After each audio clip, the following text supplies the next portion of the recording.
دراني عزيزم طبعا نوێژ لە ئیسلامە خۆشەویستەکانم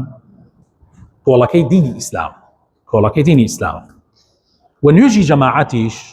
جمع و جەماعەت ڕەمزی ئیسلامە، یعنی ڕەمزی دینی ئیسلام بریتیە لە جمع و جەماعەت. ئەمە دوو خاڵە زۆر گرنگە بیزانن. ئیسلام زۆر گرنگی داوەتە نوێژی جەماعەت و ریزی نوێژی جەماعەت و کەی دەیت و چۆن تێیت و بانگ چۆن بدرێ و ئەمەندە احتیمامی پێداوە ئەتوانم بڵێم هیچ شتێکەوە احتیمامی پێ نەدراوە وەکو باسی مەبەستم جەماعەتە و تەرتیبی نوێژی جەماعەت. هەروەها تەرتیبی ریزەکانی نوێژی جەماعەتیش ئیسلام زۆر گرنگی پێداوە. ئەمە کە ئەیڵێم بۆ هەمووانە، هەمووتان ئیسفادەی لێ بکەن، ئەمە زۆر گرنگە. بڕێزان ڕسول الله صلی الله عليه وسلم لە حەدیثێکە کە ئیمامی مسلم ئەیگەڕێتەوە ژمارە 432 و ئیمامی ئەبوو داود لە ژمارە 674 و ئیمامی ئەحمەد و کۆمەڵێکی تریش لە زانایان ئەیگەڕنەوە ئەم حەدیثە لە عەبدوڵای کوڕی مەسعودەوە. پێغەمبەری خۆشەویستمان صلی الله عليه وسلم ئەفەرمێ ليليني أولو الأحلام والنهى ثم الذين يلونهم أم جاء فرمي ولا تختلفوا فتختلف قلوبكم. طبعا حديث زور قرنقة، أما بس لترتيب كردني نوجي جماعتك لإسلاما بيغمري خواه صلى الله عليه وسلم نوجي جماعتي بوشي وازة ترتيب كردو. طبعا لمزقوتي بيغمرا آفرتي الشر نوجي كرد لنا حمان مزقوت ببي ديوار وببي پردو أمانة آفرتانش هر همان لپشتو نوجانك. بيغمري خواه صلى الله عليه وسلم ترتيبي نوجكاني بواعا كرد بياوي قورن لپيشو پاشان منال پاشان آفرت. ام ترتیبه بو شوازه بو و لناوی پیاوانیشا اولو الاحلام والنهى، يعني اواني خاوني عقل خاوني جيرين. امامي نووي افرمي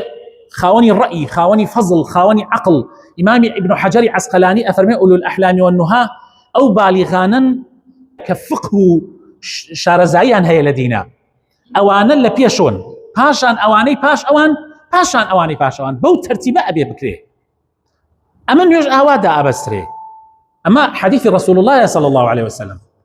ئەمە ئارەزووی من و تۆ ئەم و ئەو نییە، ئەمە پێغەمبەرەوە ئەفەرمێ صلی الله عليه وسلم. بۆچی زانایان ئەفەرمن بۆچی ئەم تەرتیبە؟ بۆچی لەبەر چەند خاڵێک بۆ زەبتی نوێژ لەوانەیە مامۆسا غەڵەتێ بکە تەنبیهی بکەن، ئەمان شارەزان بۆ ئەوی تەنبیهی کەن. بۆ لە حاڵەتێکە ئەگەر شتێک ڕوویدا حاڵەتی تاریک ڕوویدا لەبەر ئەوەی یەکێک لەوانە شوێنی ئیمان بگرێتەوە، و هەروەها ئەفەرمن حکمەتێکی تریشی ئەوەیە بۆ فێرکردنی خەڵک، چونکە ئەمانە شارەزاییان زۆرترە، خەڵک چاویان لێ ئەکات ئیتر لە ئەوانەوە خەڵک فێر نوێژە بێ. ئەم تەرتیبە ضرورە بەڕێزان، ضرورة. هەندێک لە زانایان لەیرە مەسئلەیەکە ئایا مناڵ ئەگەر هاتە ڕیزی بەردەم ئەخرێتە دوا یا ناخرێتە دوا؟ طبعا خلافێکەیە، هەندێکە لێن ناخرێتە دوا، مناڵ ناخرێتە دوا. ئەم حەدیثە بۆ ئەوەیە پیاوە بەتەمەنەکان یا پیاوە عاقڵەکان ژیرەکان پەلە بکەن بێنە پێشۆ، ناخرێتە دوا. لەبەر پێغەمبەری خوا صلی الله علیه وسلم لە حەدیثێکە ئەفەرمێ هیچ پیاوێکی تر هەڵنەسێنێ و بڕوا لە جێگایە دانشێ، هیچ پیاوێکی تر هەڵنەسێنێ بڕوا لە جێگایە دانشێ. بەڕێزان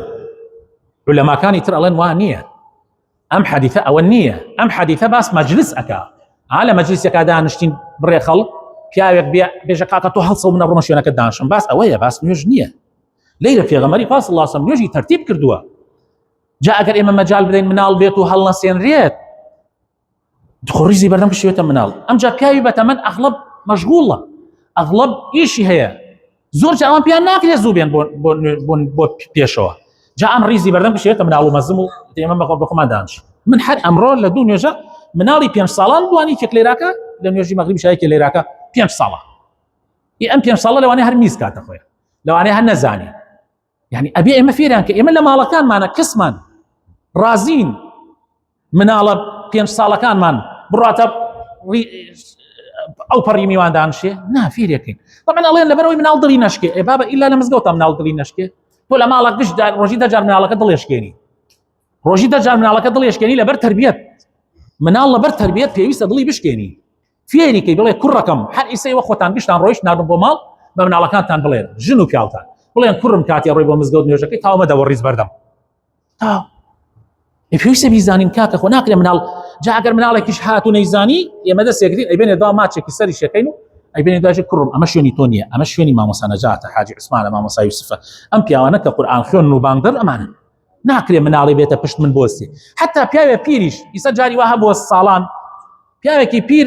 هەموو جارە تێ لە پشت من ئەوێسێت خوێنەواری نییە و تێ لە پشتی من ئەوێسێ بەس لە ڕەمەزانانە ئەلێرە ئەوەسێ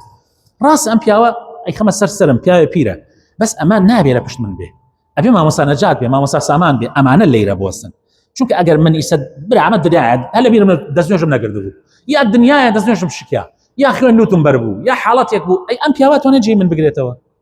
ناتوانێت یا ئەگەر من غەڵەتێکم کرد لە نوێژە خۆ غەڵەت کەی لە نوێژە ئەسڵەن دروست نییە کە لەو پەڕ و هاوارکە وێکە لەولاوە هاوارکە وێکە لەولاوە هاوارکە ئەبێ ئەوە لە پشتۆ پێت بڵێ بڵێ تایم نوێژەکە تێک نەچێت بە هێواشێک و ئەیڵێ تا مامۆستا ئاگای لێ ئەی ئەگەر ئەمە لەیرە بڕێ خەڵک هاتن نازان قورئان لە بەریانە نەحیج لەیرەوە ئەمانە تایم نوێژەکە تێکە چە بەڕێزان نابێ ئەمە دڵگران بین لەم شتانە تا حەدیثی پێغەمبەر وێسایە صلی الله عليه وسلم قسەی هیچ کەسێ ناخوات قسەی هیچ کەسێک نا حتا ئەگەر عالمێکیش بێ عالمەکە غەڵەتی کردووە عالمەکە غەڵەتی کردووە پێغەمبەر ئەفەرمێ صلی الله عليه وسلم ئەم تەرتیبە تەرتیبی پێغەمبەری خوا ئێمەش نابێ پێمان بێتاقەت بێ ناکرێت ئەمە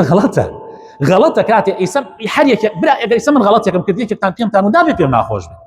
بەتایبەت ئەگەر ئاەت و حەدیثی پێغەمبەری خوا بێ صلی الله عليه وسلم نابێت کیبر بمانگرێ نابێ إذا قيل لهم لا إله إلا الله يستكبرون نابێ غەڵەتە زۆر جا ئەم نەسیحەتە زۆر گرنگە ئێمە ئاگامان لێ بێ وزۆر گرنگی شە پابند ببین ماڵ و مناڵی خۆمان پابند پێن پێوە وصلى اللهم وبارك على حبيبنا محمد وعلى آله